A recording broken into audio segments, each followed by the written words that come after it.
Good evening, everyone. My name is Mark. I'm a compulsive debtor. My solvency date is May 1st, 2016. Thank you for inviting me to share what I will be sharing this evening. I hope that there's something that you can glean from my knowledge and my experience. I came into 12-step work 24 years ago, in fact, 24 years ago last week. And it's been my experience that step 10 for me has been a maintenance step. And I do agree that the steps are in an order for a reason, and they should be done in order. And I think that we're living in a very exciting time because we just had the DA-BDA guideline book, or study guide come out.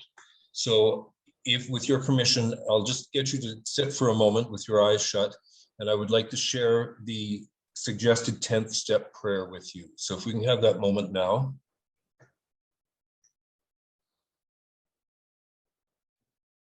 Higher power, thank you for my life. I am grateful for the gifts and also the challenges, as I know they have the power to bring me back to you. Remove my fears, resentments, and self-centeredness. Remind me to look for you in everything. Help me to listen, especially in moments of difficulty or weakness.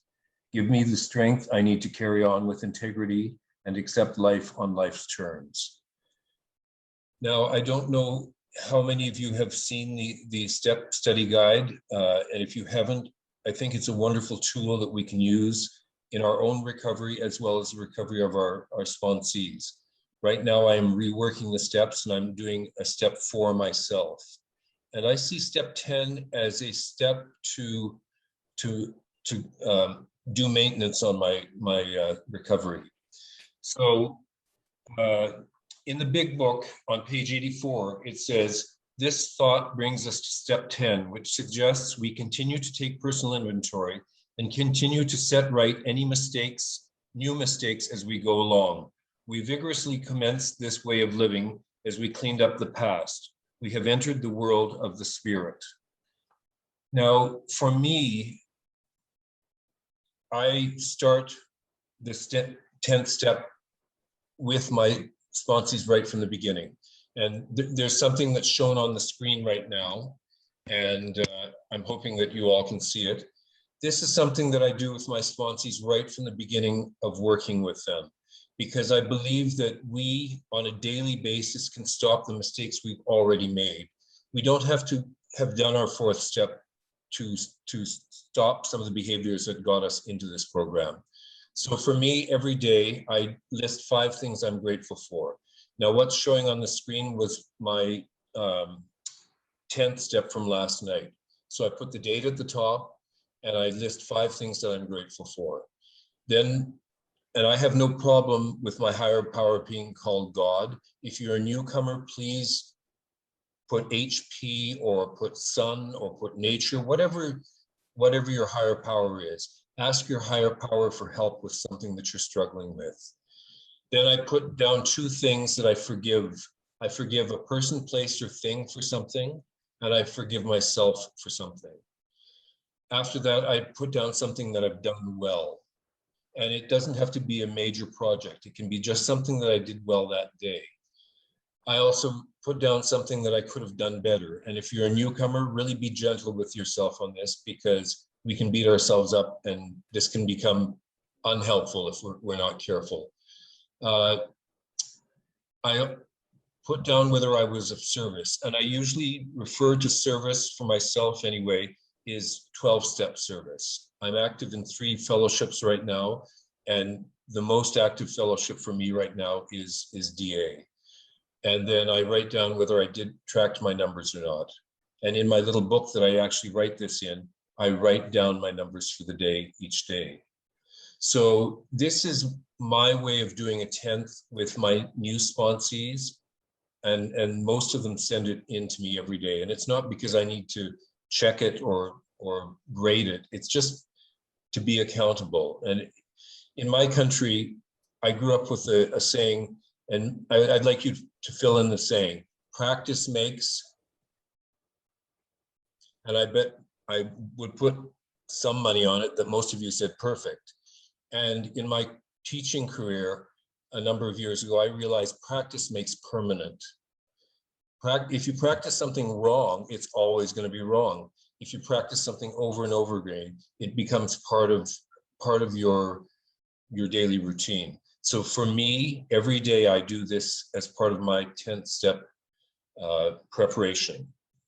Many years ago, my sponsor in another fellowship pointed out page 90 of the AA 12 and 12.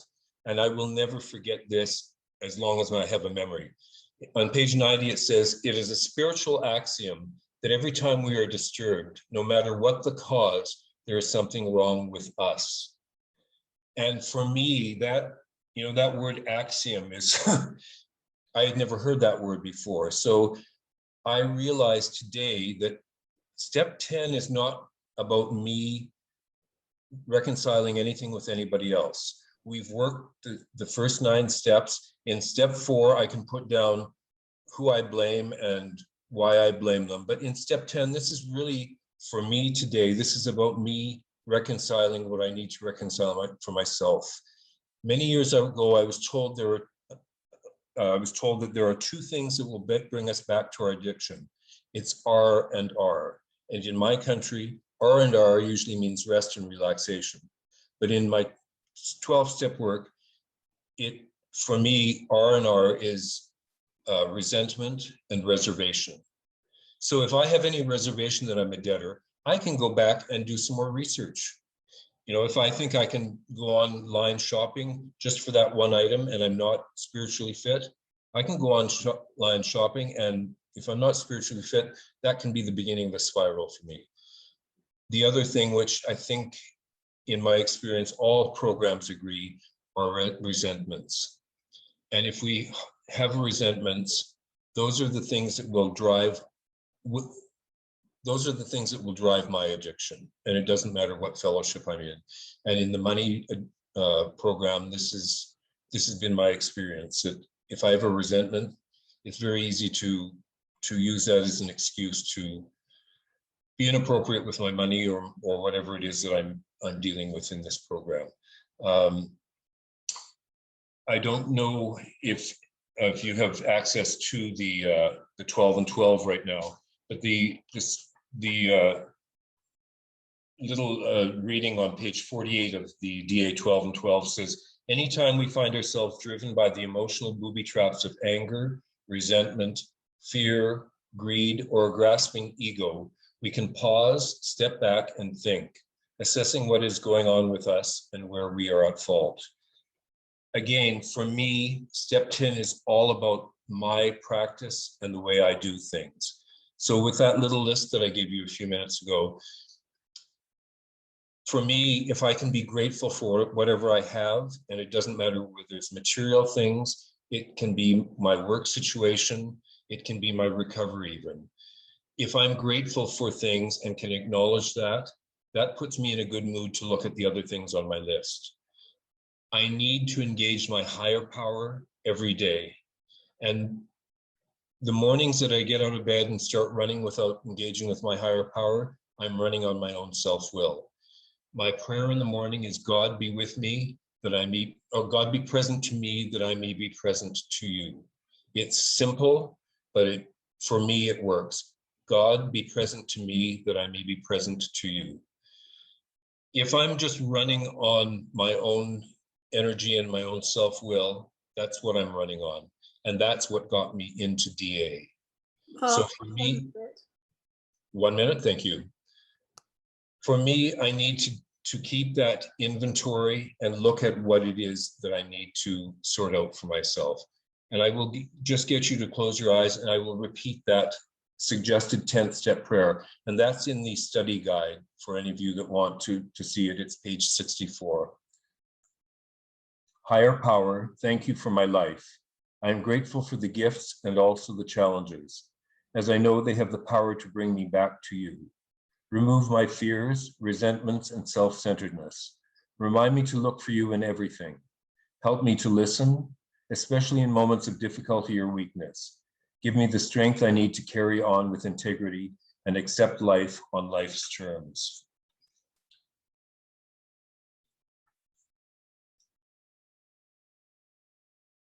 So I hope that you've gotten something from this. If not, please do look at the AA 12 and 12, the AA Big Book.